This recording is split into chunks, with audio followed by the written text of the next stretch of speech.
What is going on, guys? Welcome back to another episode of the Talkin' TV podcast. Tonight we're breaking down Falcon and the Winter Soldier, episode 2. I am Chris, the TV nerd. We have a lot to talk about this evening. Riding as my co-host this evening is our good friend right from Canada, Brandon, aka the Brandocritic. What's going on, man? How you doing? I'm doing well, man. Happy Friday. Thanks for having me on as your co-pilot. Of course, dude. So, guys, we'll see you on the other side of this intro. Let's get into all things Falcon and Winter Soldier, episode 2. See you there.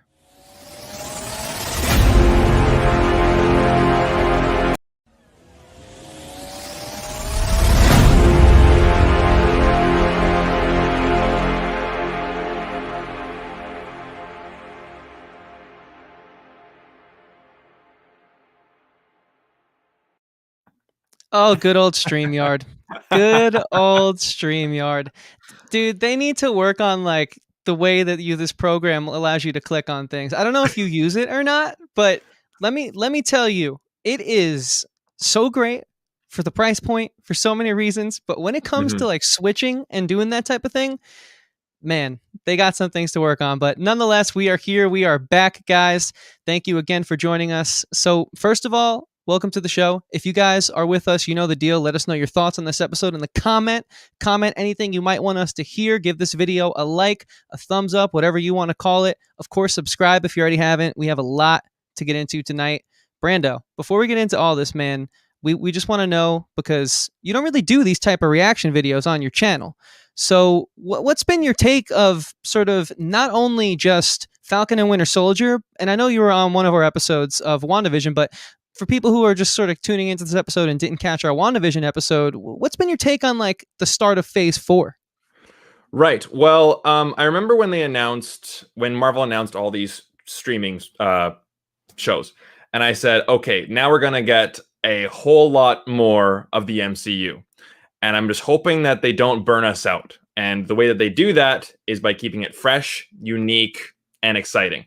WandaVision was unlike anything the MCU has ever seen before. And I quite enjoyed that show quite a bit because it was new, fresh, unique, different.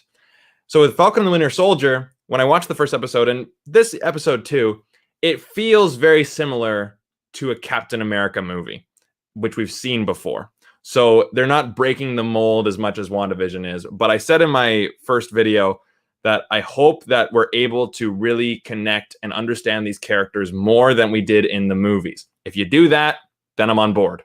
If it's just Captain America light, that's going to be hard for me to keep my attention going. But with the addition of John Walker, the most American name ever, next to Steve Ranger, I've got, and again, it's the classic cliffhanger. As soon as this episode was over, I'm like, oh, God damn it. Now I need to go see the next one, which Marvel is the best at. You got to give them credit for just hooking you in, and you need to see the next one. So I'm on board. Okay.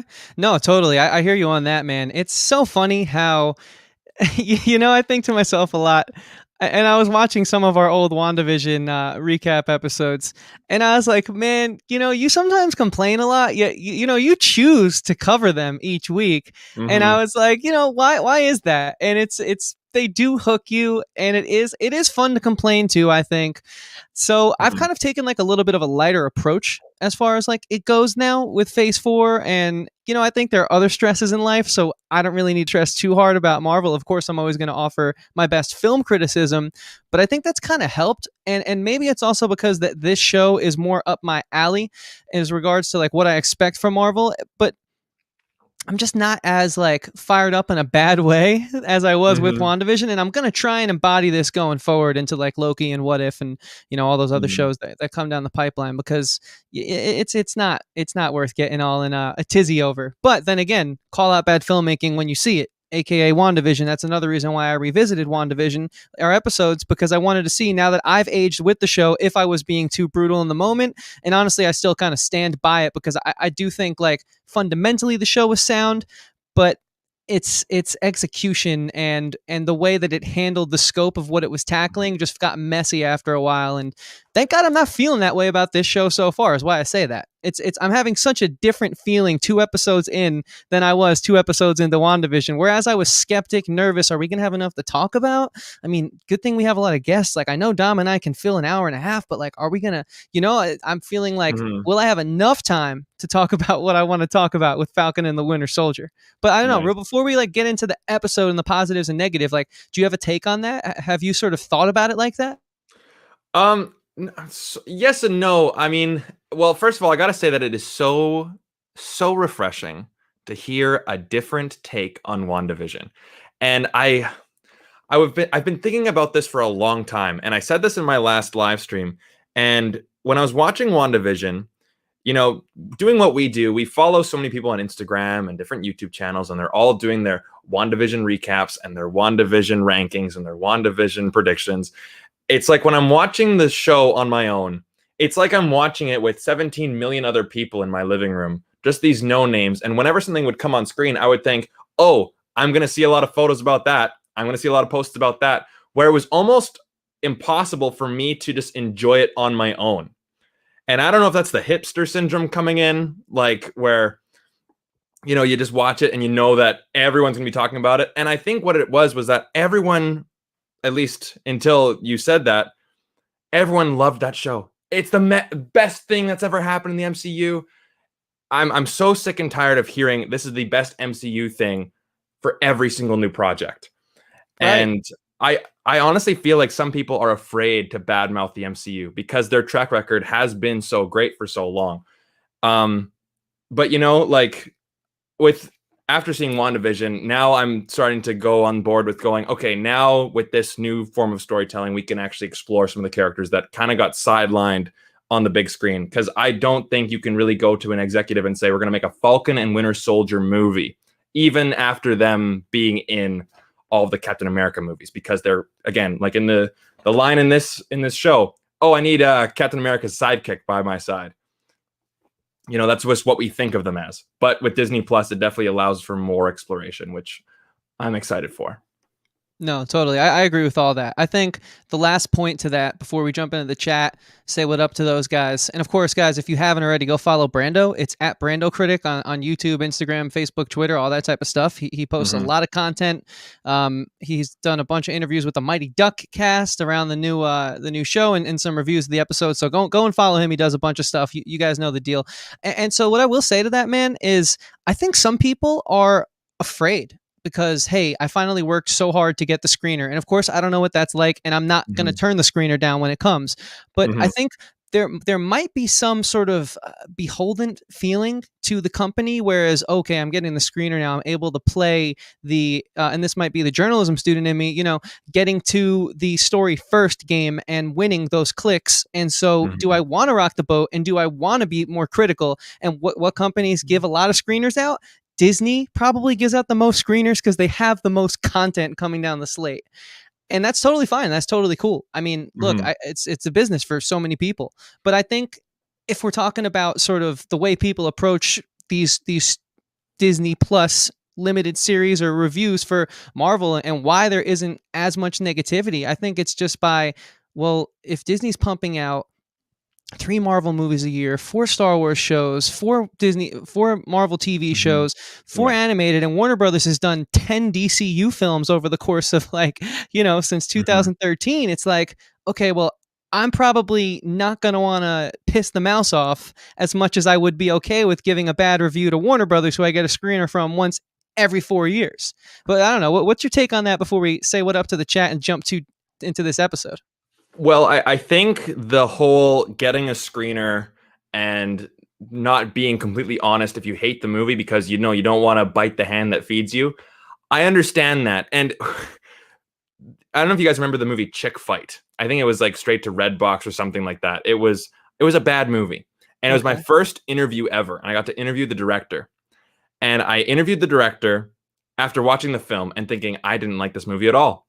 And my reasoning is if you want me to promote the movie, I'll promote it. If you want me to review the movie, then I have to review it. And when you review a movie, I think you have to be honest. If you hate it, you got to tell me why. Don't try to, blend in with the crowd and going, well, I guess it was okay if you did this, if you squint your eye and you move your head, then it's a good.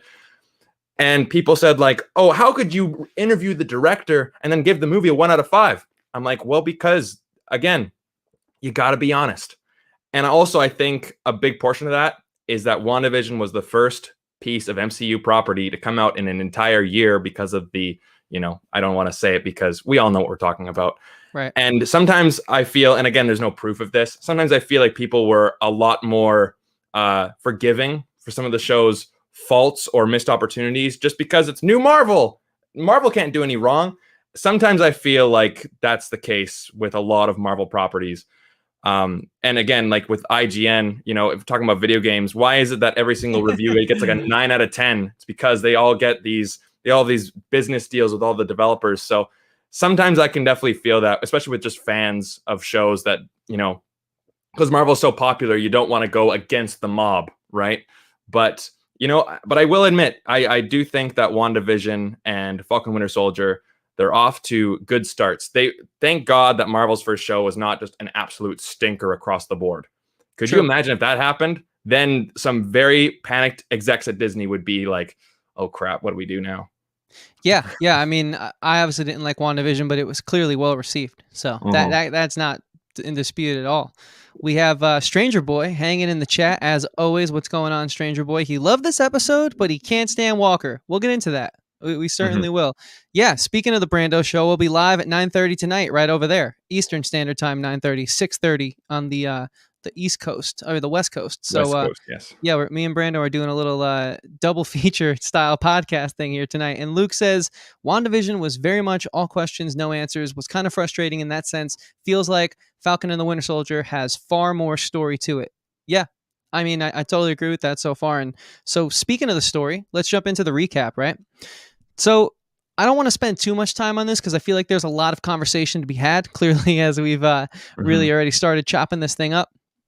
My big takeaways from this episode were, you get Bucky and obviously the Falcon together for the first time. There's clearly some differences there, but I think that they handled it really well, sort of putting the mission in front of sort of Bucky being a little passive aggressive, upset with Falcon for not picking up the mantle of the shield and passing it off, and now clearly having to deal with this new Captain America, aka this Walker guy, who, for all it seems, is just someone who's a really good soldier. I mean, he's not a super soldier as far as we know. His sidekick certainly isn't a super soldier. They're just some combat vets who have earned it. They've served America, and he's wearing the mantle of Captain America. So it seems earned, but it certainly, to me, seems like they picked that character to be replaced because I think they were going for the subtext of, well, hey, it's a dangerous world out there if America doesn't have their defender. Like, look what happened when there was no Superman, right? The world was open to an attack by Steppenwolf. Of course, Snyder Cut's right on my mind. So we kind of want to fill that mantle just so our enemies think twice before, sort of infringing on us. And so that sort of seems to be, obviously, in my opinion, the thought process behind it. But then as the episode develops, they're uncovering this case. They're sort of following that terrorist organization who wants the one world, who kind of wants to go back to the way of the blip and sort of how, I guess, we haven't really uncovered what it was like in the blip, but I guess maybe it was more unified because the people that were left had to come together and put their differences aside. So I'm thinking maybe there's some sort of cynical beauty to that this terrorist group kind of wants to try and achieve. And that's like such a cool, morally gray sort of storyline that you don't really see in Marvel, in my opinion. And it's kind of what I love about DC being more gritty, asking the real questions, whereas, hey, like something terrible happens, there might be a silver lining, though. Is it wrong for us to find a silver lining inside of something very terrible? I don't know. But I think that's really interesting that we're going there. And then, of course, obviously, as the episode develops, they meet. All of them, all four of them converge. Captain America, his new sidekick, and of course Falcon and the Winter Soldier. They have to team up because, well, Falcon and the Winter Soldier are getting their asses kicked in by this terrorist super cell organization. And that was pretty alarming because, they can hold their own as far as I'm concerned from what I've seen. And they kind of got, even though they had the jump on these guys, they kind of ended up losing it. So they had the advantage going into the fight, and awesome action set piece later. They're kind of walking down the road, picking their heels up as they walk, and they get a ride from none other than Captain America himself. Obviously, Bucky's very, very hesitant, and Falcon's not too on board with it. But so they take this ride, and they're talking, and they kind of realize that these people, in my opinion, I think Falcon sort of realized, like, okay, these they're not terrible. They're doing their job, but Hmm. I'm just so distraught over this still that I just want to get the hell out of here. And of course, Bucky is the first one to leave and to pull the car over, and he gets out. So as the episode progresses, we kind of find ourselves in the end at this sort of crossroads where there's a standoff, right?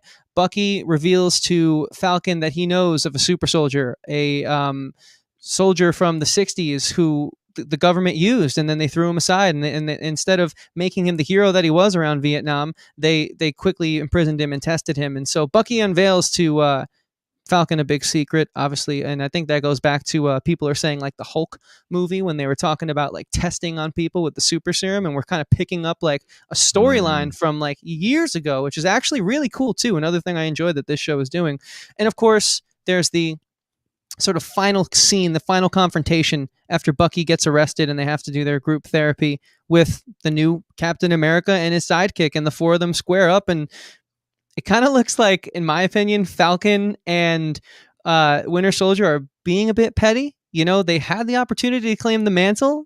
These guys seem like they're just trying to do what's right for their country and follow Hmm. orders. But that's the recap, guys. You guys watched the episode if you're here. So with that being said, Brando, what was interesting there to you? What do you want to sort of jump into first on the positives and negatives? Yeah, so I'm very curious to see what people will think of John Walker, because he's not the Captain America that we grew up with and the Captain America that we know. He was just given the mantle. He's not a superhero. He's not a super soldier. He doesn't have any power, so to speak. And I actually saw this one podcast post a picture of that guy, and he goes, "I don't know exactly what this means, but I get it." And it said, "This guy is giving off major, I would have voted for Obama a third time vibes." I don't actually get what that means, but I understand it. You know what I mean? I do, So, yeah. It's so I'm funny. like, okay, sure. And someone said that he looks like the grandpa from Up in that one shot at the end of the first episode. And I'm like, yeah, he's kind of right. But you know what? Like you said, I think, and I don't know how unpopular this is going to be, but I actually kind of like him. You know, you see him before in like the locker room, and he's kind of like nervous, like, "Hello, I'm Captain." No, that's not right. "Hello, I'm Captain." No, like he's just a guy who is very humble, and he put in the effort, and he's capable, and he just wants to be the best Captain America possible. You know, like Falcon had the chance, he declined it. So it's not like immoral for the government to give this new mantle to somebody else. 3 medals of honor, I believe they said. So I actually think that John Walker is actually like a pretty good choice. And he also, when he comes in to save the day, he's not cocky. He's very much like Captain America, very humble, and he's very like, "Okay, guys, let's team up, let's fight the good fight." And I think you're right. I thought that Falcon and Winter Soldier were being quite petty to them, just being dicks to them for I don't want to say no reason, but I understand it. But I still was like, you know what? I'm siding with John Walker on this one. Like he's just doing his job. And one thing that you brought up that I quite like, and we learned this in screenwriting class. The best way to write your villains is to make them truly believe that they're the good guys. And if you can honestly see their stance, then they're a great villain. Because if they're just bad for the sake of being bad, boring, we've seen it before. But the flag crushers or flag, what is it? Flag crushers, right? I Flag believe smashers. so. Flag smashers. Smashers, there you go. Right. I think that's such a great name. I don't know if it was from the comic books, but that's such a great name to be of a foil to Captain America, right? Ultra patriot, you hear the song in the first movie, and then the Flag Smashers. So I think that just in terms of a name is really great. And yeah, like you said, we never really got to see the world really function during the blip, right? When everyone was gone. And I believe there's a line in Avengers Endgame where, like there's whales in the Hudson, and the Hudson River is actually like, it's clearing up all the garbage or whatever. And so people are going like, oh, you know what? Maybe Thanos was right. Maybe life is better. So I think seeing how the world was during that time would be very beneficial for the story and very important for us to really understand why these people are doing what they're doing. But you totally believe that they're fighting the good fight. They believe that they're fighting the good fight, which is great. So it's not just bad for the sake of being bad. And of course, Zemo at the end, I just heard the internet screams when that happened. Oh my god, it's Zemo! It's Zemo! Yeah, I mean, what did you expect? No, I But you think know it's what? fitting Yeah. though. Like Mhm. sometimes Marvel does the obvious, and I feel like they Mhm. just do it for the fanfare or for the reaction. But in this specific instance, I mean, who else should it be, right? It Yeah. has to kind of be Zemo, which is really cool. Like for the most part, I'm against the fanfare, and so it kind of speaks to a bunch of the reason why I'm okay with it. Speaks to a bunch of what you just said. Really, it's like the flag smashers. What do flags represent? They represent territory. They represent a symbol that represents a country. Countries are Mhm. closed off from other countries, right? If these guys want to create one world order, well, it seems like their mission isn't as maybe evil as a world order. That might be the Mhm. wrong choice of words. Maybe like one, unified world. Let's use the word unified there. Then I Yeah. think smashing a flag is very symbolic, as Captain Mhm. America is very symbolic of the opposite of their ideal. Mhm. Wearing a flag on his shield, on his suit, everywhere he goes, really, he wears the flag with him, both in persona and obviously in appearance. And so I think that the writing here has really stepped up, because for them to do the obvious fanfare like a DC does, but with DC, it's like, yeah, but that felt earned. Whereas in Marvel, some of the time, not all the time, I'm not going to be that guy, but some of the time it doesn't feel earned. But now it's starting to really feel earned in this series, and I don't know, like, what's your take on that? Do you feel the same way, or Yeah, I do. Like how they're talking about, after the blip, the world is such a different place. We need heroes. The world is, in chaos now. Um, and like I always said that it's hard for me to get excited for a Marvel property after Endgame, right? Because that was such a big storyline. And now we're already talking about, oh, we're going to do Doctor Doom, or we're going to do something else like further down the line. But I think the way that you continue on is with, like with this, it's like gray area.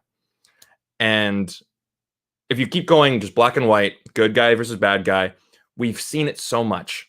And especially now in the political climate and the culture climate right now in the world, especially in America, that I think going down the political uh, gray area route can, and especially in a TV series, I think you have a lot more opportunity for some really interesting storylines there. So I totally agree with you. totally, man, because now we can really explore not only these characters and who they are outside of sort of being the support to our stars, our Robert Downey Jr.'s, our Chris Evanses, right? We can actually explore not only them as people, them Mm-hmm. as heroes on on their own missions. Like we've always heard about, like, the character showing up to the big Avengers team up later because they were off running a side mission, but now we get to see those side missions, and Mm-hmm. that's really cool, spending time with them and seeing this side of the world. And I'm really glad Disney's not doing your Saturday morning cartoon writing style with this, because it would just Mm-hmm. be so lame. It'd be such a missed opportunity. So yeah, more positives to me. Really, all of them stem from the writing so far in this series, because we're tackling social issues, which we have done in the MCU before, but I think it's so much more nuanced in this show, because people have different opinions, right? It's not all black and white. It's not all good or bad.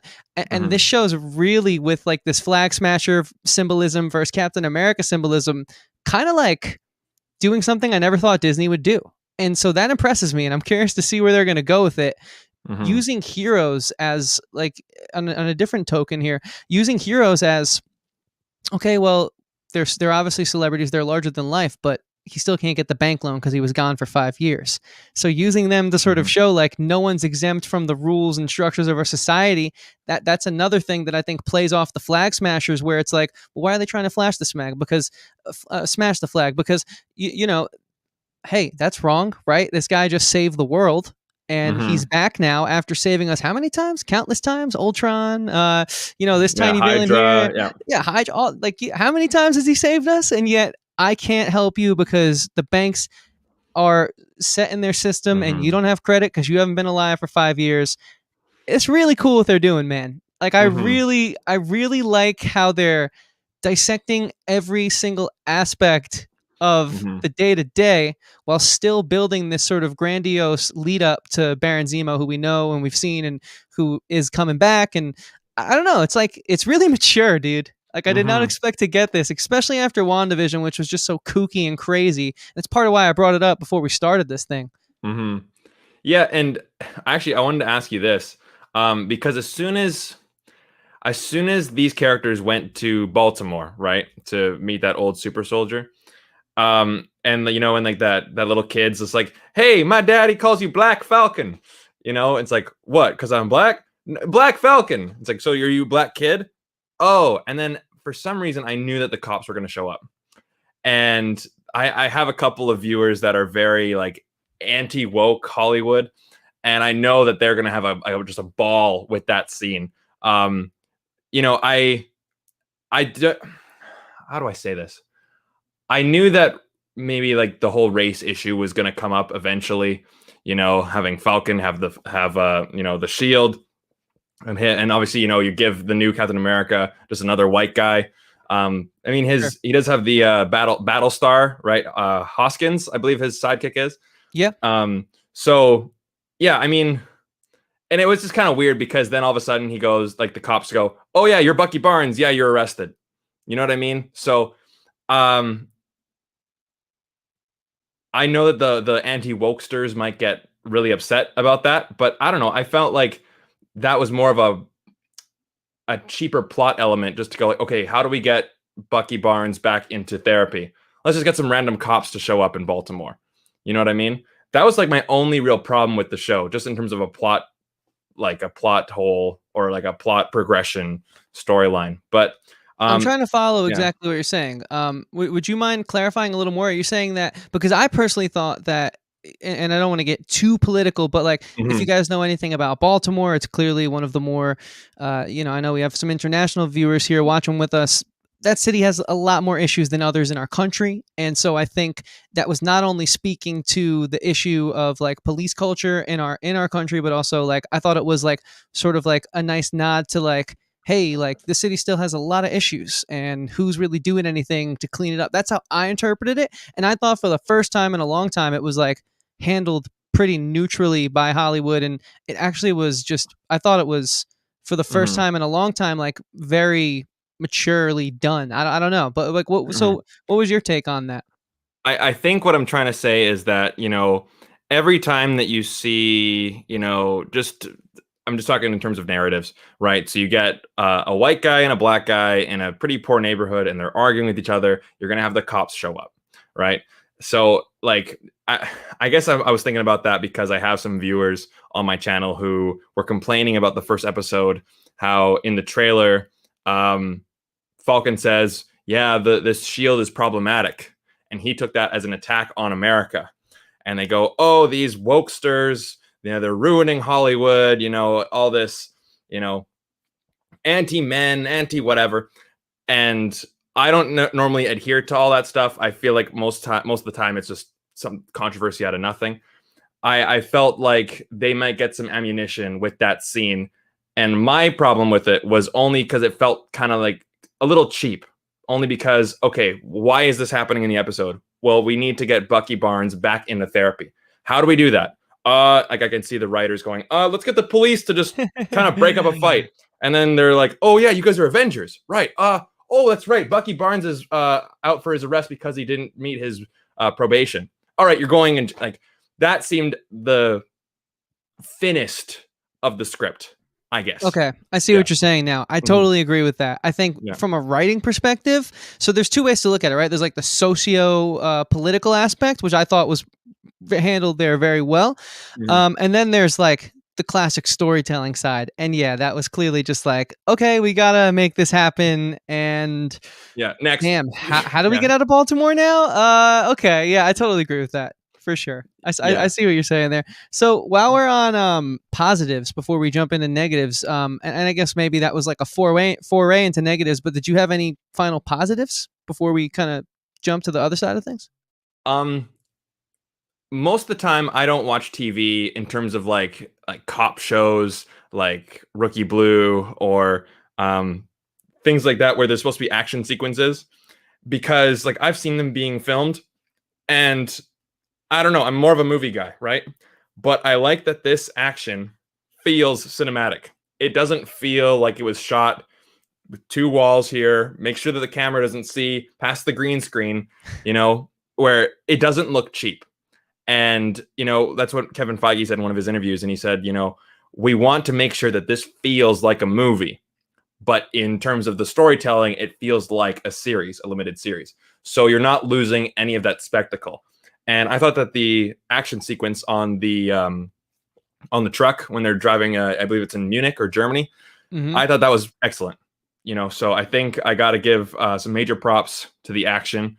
And I liked seeing John Walker throw the shield. That really surprised me. I was like, okay, wow, he is capable. He is definitely capable of, handling those big moments like as Captain America. So, but I think I saw this, someone posted this on the internet. I think he becomes a villain some way, shape or form. I have nothing to back that up.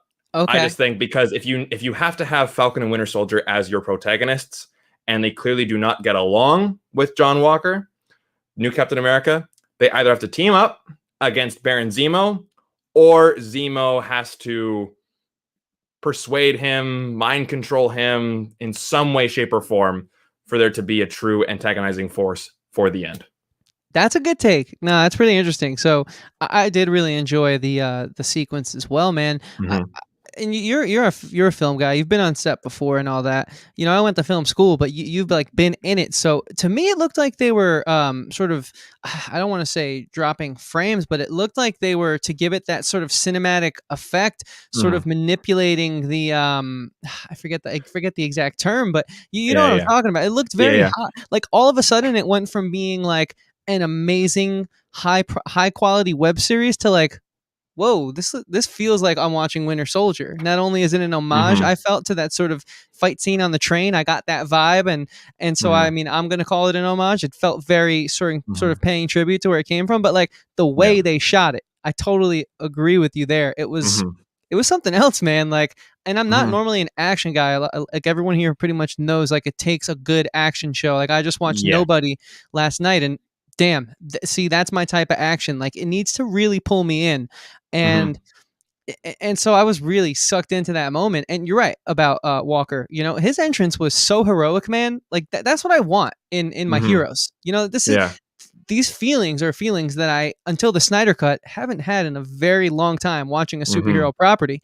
Yeah. And he gave me that, like, oh shit, he's here, like little kid, like watching Yeah. the Spider-Man trilogy for the first time Oh entrance. yeah.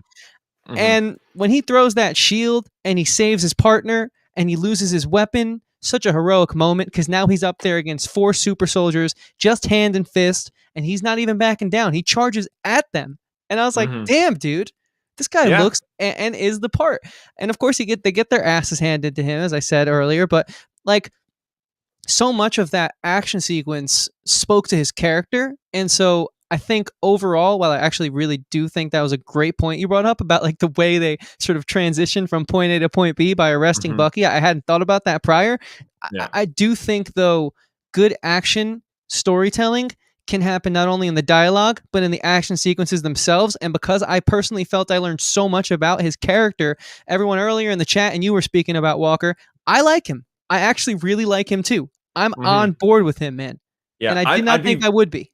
I'd be very surprised because I don't know. I haven't watched really many other recaps. I'd be curious to know how the general public perceives him because this show does a pretty good job at making him the hero, making him the likable protagonist that you want to root for, that you want to be. If I was a kid running around on the playground, I'm like, I'm John Walker. Look at me throw my shield. And I feel like if people don't like him, I feel like they feel like they can't like him because I'm supposed to like Falcon Winter Soldier. What's this like? You know what I mean? In this show, I was definitely more on the side of John Walker than Falcon Winter Soldier. I'm like, okay, guys, like he's offering you a ride. You don't need to be petty. Don't even look at him. We're just gonna walk away like we're fucking badass. Like, okay, like you know what I mean? So I'd be very intrigued to see how the general public perceives him because I think we're both on the same page. We're fans. Yeah, I definitely would consider myself a fan. And that kind of raises like a conversation I was having with Dom last night. We went and saw that movie Nobody.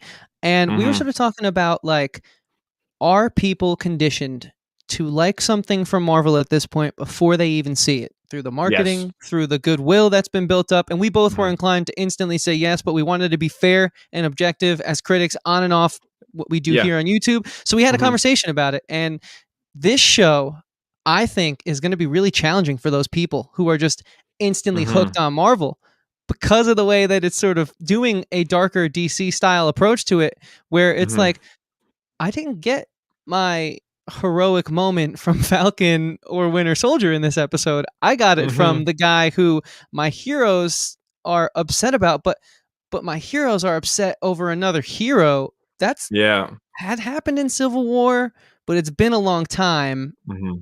and it was okay in Civil War, but Cap's dead now. Is it going to be okay here? Like, I like how they're really, it feels like they're making the audience think for the first time in a long time without a gimmick, which I would say they did with WandaVision, but I think there was a Mm-hmm. gimmick there. I don't know. What's your take on sort of that? Yeah, you know what? I was so surprised. Like when I saw the first 3 episodes of WandaVision, I was thinking to myself, oh boy, they are going into a totally different route. And I said to myself, I don't think many Marvel fans would like this. Boy, was I wrong. As soon as those first couple of reviews came out, this is the best Marvel property ever. And this was just the first episode.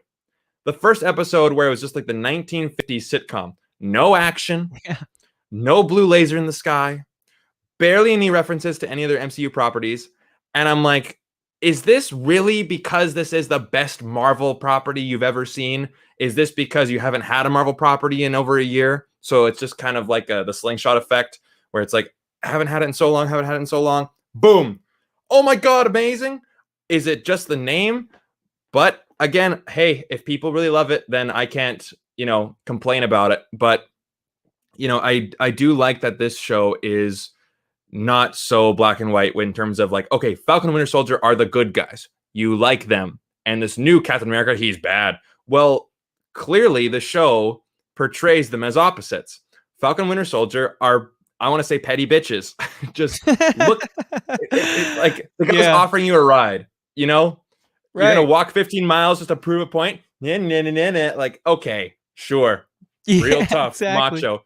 And it's like, he is more like Steve than, you know, I think you guys would like to admit. Pretty humble about it. Even when he's on Good Morning America, he's like, well, I'm not that great, like it's very, very Captain America.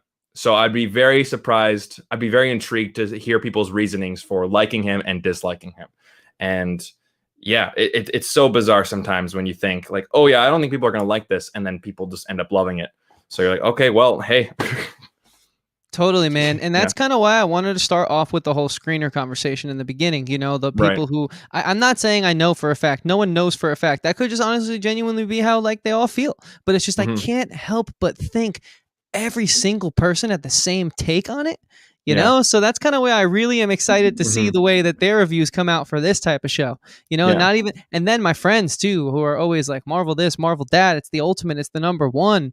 Well, Hmm. we're kind of breaking the formula up a little bit in Phase 4. Whether I like the approach, aka WandaVision, wasn't that big of a fan. Hmm. I really like it right now with Falcon and Winter Soldier, but like I appreciate either way what they're trying to do here. It's Yeah. very interesting because oh, sorry, go ahead. Oh, Yeah. I was gonna say after Thanos, I think you have to break it up because I am always the one. Just it was so funny. My grandmother and I went out for lunch yesterday, and she's just like, she's 80, and she's like, "What, Brandon? Why are people still watching these superhero movies?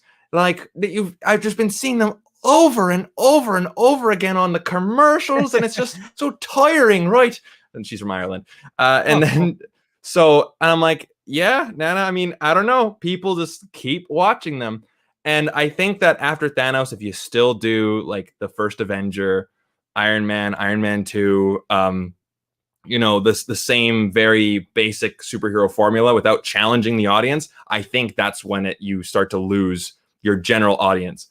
But like my dad and my mom, they're just your average moviegoers. They'll see a superhero movie if it looks appealing to them, but they won't watch everything. They fell in love with WandaVision because it was different. And now they're watching Falcon Winter Soldier because they're like, oh, well, we liked WandaVision. Let's watch this new one. So, if you be different and you be fresh and unique, then you will still bring people in. Yeah, I totally agree. And this writing kind of reminds me of The Boys a lot. Specifically, sort of like how they play around with the character of Homelander, right? Like you want to think Homelander's really good and really just, but behind the scenes, he's petty and he's not necessarily. He's an extreme example because obviously Bucky and Falcon, they're nowhere near as to the level of pettiness or sort of jealous that Homelander is, but like just to take a step into that realm of superhero storytelling is just so refreshing, where we can actually have like deep conversations about the characters and their motives and the thoughts behind their decision, not just the theories and not just, well, did the snap mean this or did could Star-Lord have done something differently? Like, okay, that's cool and that's awesome, but like we're watching film too, right? So where are the aspects that make film special? Where are the aspects that make us, for the same way, gravitate towards talking about like movies like let's say like, I don't know, Silence of the Lambs is 30 years strong. Everyone loves that movie, like, because you can dissect the characters' decisions there, right? I'm only saying that one because of the anniversary. It's kind of a weird one to throw in the mix, but yeah. But you know what I'm trying to say? It's like, because that movie's driven by characters, and so while there are some shocking things in there, you have Buffalo Bill in the basement, and he's locked her up, and it's obviously very uncomfortable. Like, I think people come back to talk about that story because of the characters and their motivations and their psyche. And I felt for a long time it was spectacle, spectacle, spectacle, giant action set piece building up to an event. How many celebrities can we pack into one film? Which is cool. And obviously Marvel changed the game forever. Obviously they're legendary. So I'm not saying anything against that. Look, that's their creative vision. Power, all the power to them. But like, I don't know if you can like speak to each character like you can so far to each character in Falcon and Winter Soldier. And I get it. Movies, TV shows, you spend more time with them. But I mean, we knew Wanda for a long time, and we finally got to know who she is. How many years in? So it's like I'm enjoying the new direction for a lot of reasons. I think I'm warming up to it. I think WandaVision was a bit of a cold turkey start. And a guy like me you think would be ready for it, but it was still just a little not my taste. I don't think it was done as well as it. I think the pitch was stronger than the way it was executed. But like, I'm excited that we can have these types of conversations, the same kind of conversations we would have about like Goodfellas or The Godfather, about like why a character did that, about Falcon and Winter Soldier. Clearly not as deep, but what we're in the ballpark now. It's like we're because you can really dissect those Nolan Batman films about the characters' motivations, and I feel like for the longest time we lost that. We lost that like Sam Raimi Spider-Man. What made the characters so special? What made the movie so special? Sorry, the characters. Do you have anything to add to that? Like, do you agree? Do you disagree? Or I totally agree. I'm 100% on that page because character is how you keep a movie timeless. Because spectacle, it always changes. You know what I mean? Like if you look back on some of the movies that came out, like I watched King Kong and I watched Godzilla, the originals, 1933. That's almost 90 years old, almost. And Godzilla, Gojira from 1954. Watching those, it's like, oh, of course, you can tell that they're just miniatures. You can tell that they're this. But what worked about those movies is that it has character and story and an emotional investment. I say that in every video. If it has those three, I don't care what the movie's about. And an unpopular opinion of mine is like, I remember when the Avengers first came out, the whole talk of the town was, you're going to get to see all these characters in one movie. All these characters in one movie. It's going to be this giant spectacle. Now with Endgame, with all these superhero movies in one movie, the novelty of having multiple characters in one movie is really worn off. And I would even argue that going back to the Avengers, it doesn't hold up as it did back in losing my words. It doesn't hold up as much as it did back then, because just the novelty of having every single character in that one screen, it's kind of worn off, you know? So like that movie was definitely held up by its spectacle. Sure, these characters were, you know, built up in previous movies, but you think of a movie like Wizard of Oz, everyone knows it's Dorothy, Scarecrow, the Tin Man, and the Lion, and Toto. If you have memorable characters, that is what makes your movie stand out. Sometimes you get both, right? Star Wars, you have Luke Skywalker, Princess Leia, Han Solo, Chewbacca, C-3PO, R2-D2. Great group of characters, and the spectacle, then you're golden. You know what I mean? So, yeah, definitely with all this spectacle happening with Endgame and all these things. Like, I remember someone asked me about Infinity War. Oh, what do you think about Wanda and Vision's relationship? Because they've come so far as characters. And I'm like, I still don't know anything about them. What do you think about Hawkeye's adventure in when he turns into Ronin or something in Japan? I'm like, what? He had 2 scenes, Right. I don't know. Like, I'm sure it says more in the comics, but I think with Hawkeye's show, those scenes will have more of an impact. Will have some more weight to them because those gaps are being filled in now. And again, I think it's just good characters. That's all we strive for. That's all we want. The spectacle is not as amazing if we're watching a bunch of idiots we don't like. You know what I mean? Yeah, 100%. If you care about the characters, then there's tension. That's what we want. That's what we want. You said it great, man. I agree. So with that being said, do you have a final positive or negative to throw into the hat before we jump into our MVPs of the episode? Well, we've been pretty positive about it, but I want to ask you about a negative. Sure. I thought the humor was a little forced. You know, the Hobbit joke made me laugh a little bit. Like, oh, I read the Hobbit when it was in 1937 when it first came out, but you know, wizards and sorcerers and that stuff. I don't know. I found it to be, when we're doing all this political red tape and all this gray area in terms of, was the world better without borders, with borders? What does Captain America stand for? You know, like maybe they're right. And then we're still doing the forced humor that we have to have in there because it's Marvel. I don't know. And the chemistry between Bucky and Sam, again, I don't think it's as strong. And I feel like that's a very unpopular opinion. Just their, like, when they're talking about, like, oh, when they're looking at the screen, there's this person, this person, this person, this person.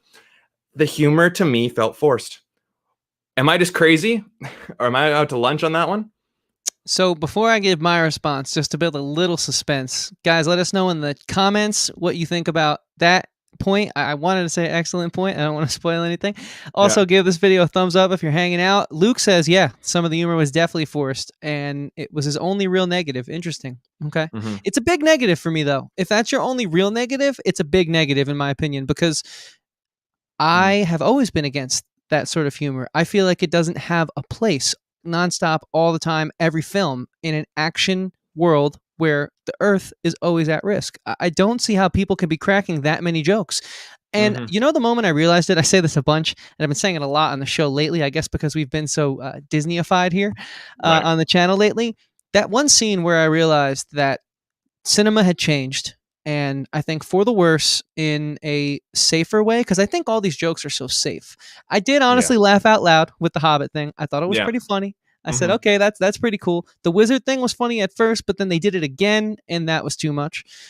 When the when Bucky repeats it or something, and so yeah, you know, the moment for me was when we first meet Poe Dameron in The Force Awakens, and and Kylo's holding that bullet, and he's so badass. The sound effect is like Darth Vader, but you only could achieve it in 2016 because technology's gotten better, and the look and the CG and everything was amazing.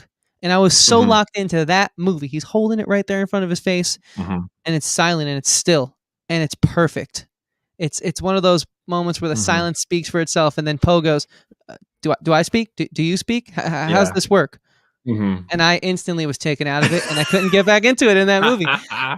And I don't know, man. To me, it's weak. It's really weak. I know a lot of people love it. I'm not Mhm. I'm not in tune with our generation in regards to that. I'm really not because hey, if I want a comedy, Seth Rogen makes like 4 bad movies a year. I'll go check those out. I'll even go back and watch his good ones. You know, Right. if I want jokes, I mean, look, writing it doesn't have to be so stationary, right? There's horror movies that are funny. You know, Yeah. Scary Movie and Cabin in the Woods, right? But like they make it work and they make it feel earned. And Mhm. so I hate to roll back my statement initially because I do feel for the most part this show has made everything feel earned that I love about it. Mhm. But there's just some negatives for being attached to a universe that has so many precedents set before it.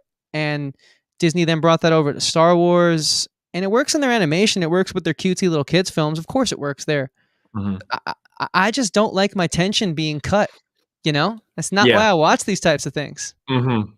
Totally. I agree with you. I mean, I will admit that I did laugh at that Force Awakens joke, but I understand your point. It wasn't as bad as the I'm holding for General Hux because his mother, like the mama joke in Last Jedi. I think that was the final nail in the coffin. That was brutal. That Yeah. was that was garbage. Anyways, yeah, it's like Guardians of the Galaxy 2. That movie I have some major problems with because it's like there's no tension in that whole movie because yes, sure that these characters are very very jokey. They're very comedic, all of them. But it gets to a point where it's like shut the hell up. You're about to get fucking vaporized. I don't know if I'm allowed to swear on the show, but sorry. But No, that's cool. okay. So it's like you're about to get vaporized and you're still making jokes. You know what I mean? It's like I and I understand that Falcon and Anthony Mackie for sure. He's like a very pretty big personality, right? You know, like you see him on talk shows, and he's very like out loud and outspoken, and fine, no problem. And I can understand like Falcon being kind of a big personality, but you know, you have I again just going back to the writing room. I see when Sam's going like, "Oh, there's another person here, another person there." I'm like, "Okay, this isn't Lethal Weapon." You know, just because you have, you know, two buddies in a action movie, you know, they don't have to be like buddy cops. You know what I mean? Yeah. It just felt like, oh, now's a part for humor. What's a weird joke to put in here? So again, it the Hobbit joke worked, and it was kind of like an offhanded comment. You know, I felt like anyone could make that. You wouldn't have to be a comedian to make some kind of remark like that. But yeah, I think that the humor, hopefully, it doesn't distract too much in future episodes because they are going for more of a gray tone. You know, I think the humor in WandaVision worked even more, and I still don't even think that was great either. Yeah, unfortunately, it wasn't that great considering we were in sitcoms, right? That's an issue there in and of itself. And go and watch our WandaVision episodes for all Yeah. that. But the problem is, I agree with everything you just said. I just think it's only going to get more intense as like Disney keeps getting justified by their Mhm. subscribers of Disney Plus surging and you know the hype for Black Widow just being out the roof and them not even Mhm. getting flack for keep pushing that movie back. Really, it seems like everyone's just like, okay, that's fine, you guys have me on the hook. So like it's only going to get worse because the critical backlash doesn't seem to harp on that for the most part. And so Yeah. like what purpose do critics serve, right? Critics serve the purpose of sort of being uh, an extra set of checks to like the filmmaking process Mhm. and sort of like combating art in a analytical and intellectual state. And Mhm. it seems like we're losing that because some of these jokes are the farthest thing from being intellectual. They're just forced and just the most low, what's that term they use, lowest hanging fruit that you could ever imagine. And this is a Lowest professional common writer room. denominator. Yeah. Yeah, all that type of stuff. It's like, man, but hey, dude, people seem to like it. I Mhm. don't understand that. Maybe that's like a video in and of itself or something, but I don't know. I can't really say anything more about it without repeating myself, but I don't get Mhm. it. I'm never gonna Mhm. say that it's okay until like I'll say the one or two that make me laugh. Like if you have 1,000 at bats, you're gonna hit, you know, at least two or Mhm. three times. Yeah. But man, No, I totally get it. Totally on the same page as you. it's the world we live in. So with that being said, any other positives or negatives before we go to the MVPs? I'm personally feeling pretty good about that segment so far. Yeah, me too. I think MVPs. Let's bring it on. Cool. So for anyone who's just watching with us now, basically we're going to each pick an MVP of the episode. That could be a standout performance, something cinematic, something in the wardrobe, something that producerially wise that we really were like, wow, like that was like, anything really as critics of film that sort of stood out to us. So let us know in the comments who your MVP was this week. And with that being said, I'll throw it to Brando, man, the honorary co-host of the week. Who is your MVP of this episode?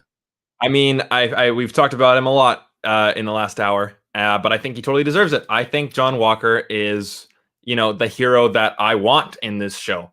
And I've said it a couple times already. When Falcon and Winter Soldier just decided to be dicks, I understand it. They didn't want another Captain America, but you know what? You turned it down.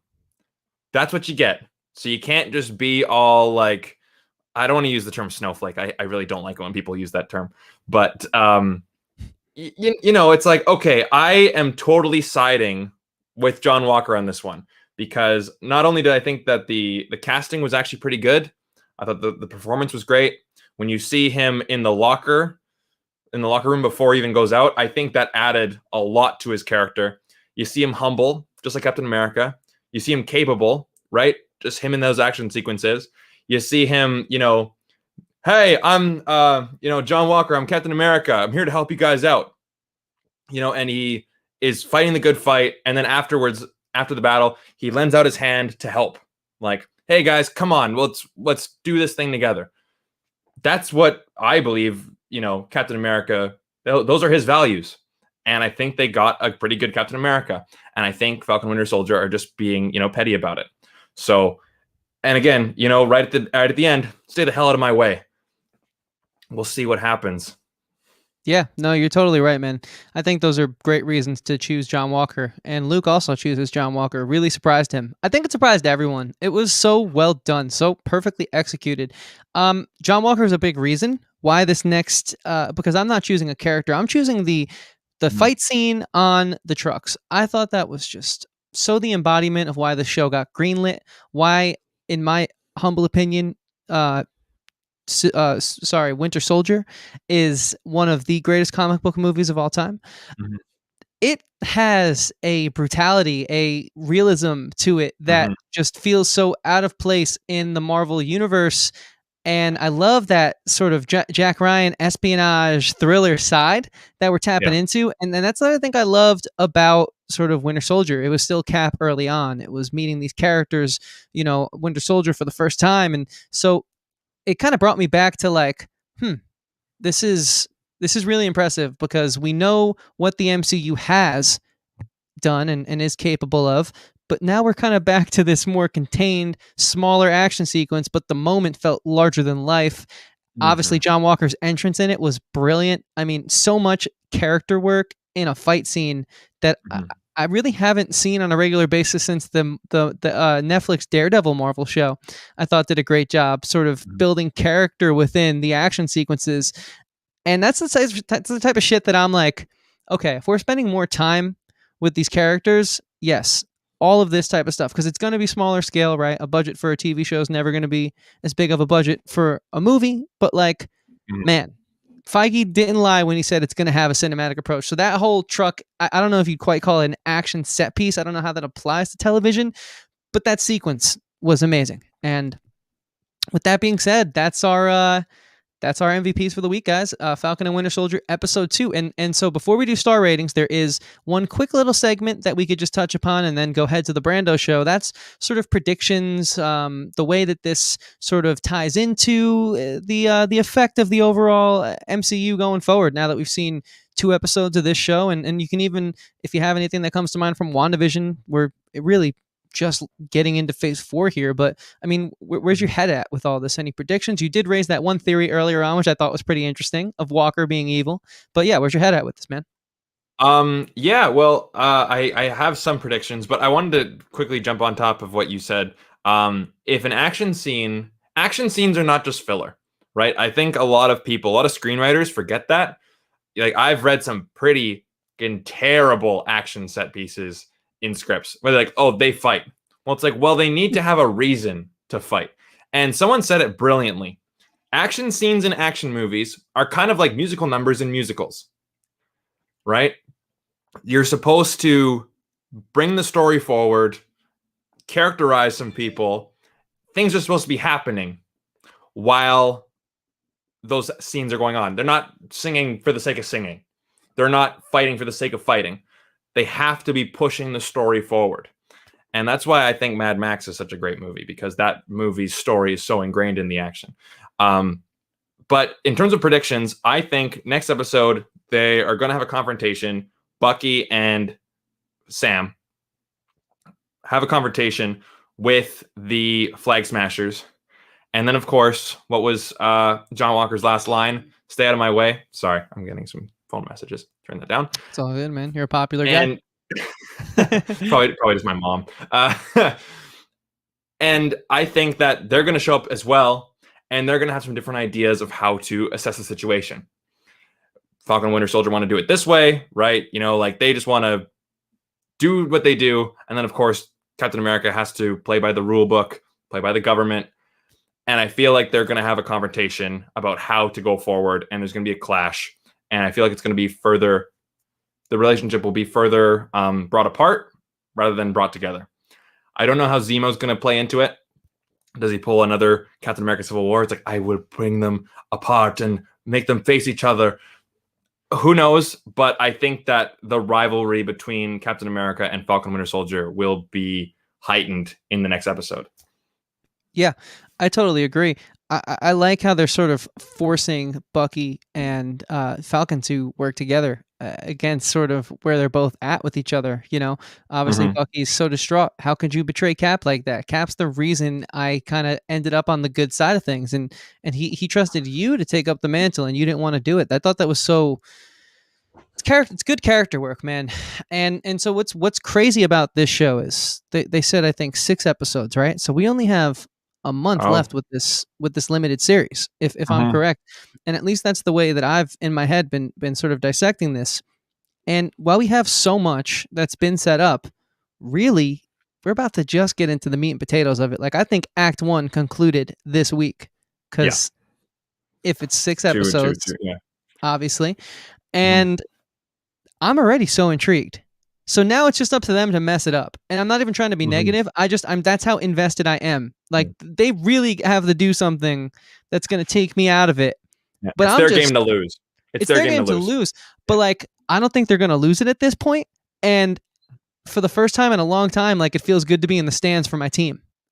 You know what I mean? Like we usually get our asses handed to us, but like it's a new season, and our drafting in the offseason is finally paying off, like for the first time. And granted, it's early in the year. The coaching's still a bit iffy, but like, hey, I have hope that's you can see the playoffs. You can see the playoff lines. Like, you know what? If these teams lose and we win a couple of games here, we could make it. We could make it. Yeah. Yeah. I mean, it's like you have a spreadsheet that is covering multiple games with how early we are in the season, if I'm going to keep this analogy up. But I do got to say, it was it's looking promising. And I guess the last thing that people clearly would want us to talk about would be Carl Lumbly.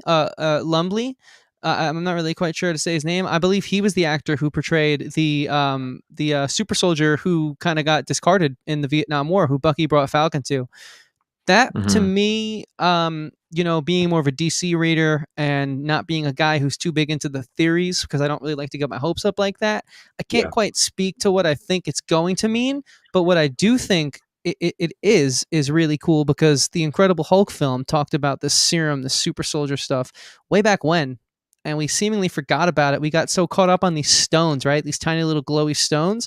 And now we're back to like, we have a lot more to offer in this universe. So something's clearly going to happen with him, whether or not he picks up the mantle and joins them in the fight at the end, or if he's just sort of like a symbolic sort of nudge to some of the, maybe negatives of what the new Captain America is so proudly standing for. Either way, I'm like really cool, like that this show has this diverse of a palette and is finally getting away from these stones, like there's so much shit after, I don't know, 70 years of Marvel Comics, and we're finally focusing on other stuff.